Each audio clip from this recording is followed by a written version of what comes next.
And so may the God of peace be with you all. Amen. According to Romans 13 verse 33. So we have peace with God because of His Son Jesus. Amen? Anong isa pang pangalan ni Jesus na may sa peace? May kinalaman sa peace.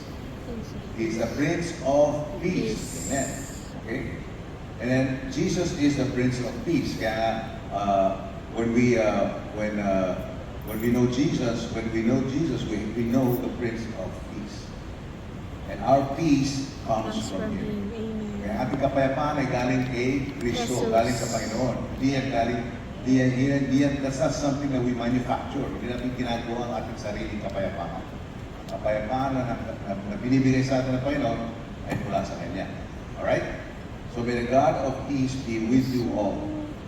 Sabi sa Psalms 91 verse 1 to 2, 1 verses 1 and 2, it says, He that dwelleth in the secret place of the Most High shall abide under the shadow of the Almighty.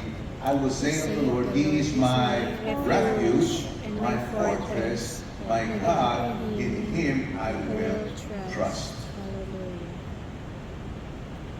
So Ephesians chapter 6 verse 15, sabi dito, and having shod your feet to the preparation of the gospel of peace. So yan, yung shod means yung suot sa ating paa ay gospel of peace. This means to tie our shoes tightly. Pag sinabing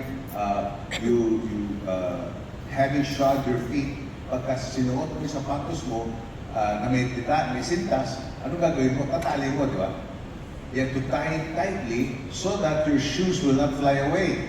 Pag tumatakbo ka, pag naglalaro ka, or whatever you're doing, your shoes will be tightly on your feet.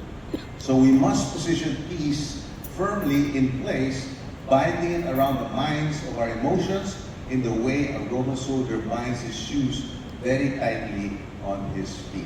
So when we're about to do something, meron kang activity, meron kang laro, basketball ka, kung ano man ang gagawin mo, o kaya masina, sa opisina lang, maglalakad ka, you're gonna walk around, siyempre kailangan mo itali yung sapatos mo. Tama po ba? Tama po ba? Kasi kung hindi, ano mangyayari? Baka biglang tumakbo ka, biglang matatalsik o may iwanan mo, sayang naman, di ba? And so we need to, sabi dito, we need to position peace firmly in place. Kailangan yung kapayapaan ng Panginoon ay bind it around your minds. In other words, pag ako ay naglalakad, ako ay may ginagawa, ang kapayapaan ng Panginoon ay palagi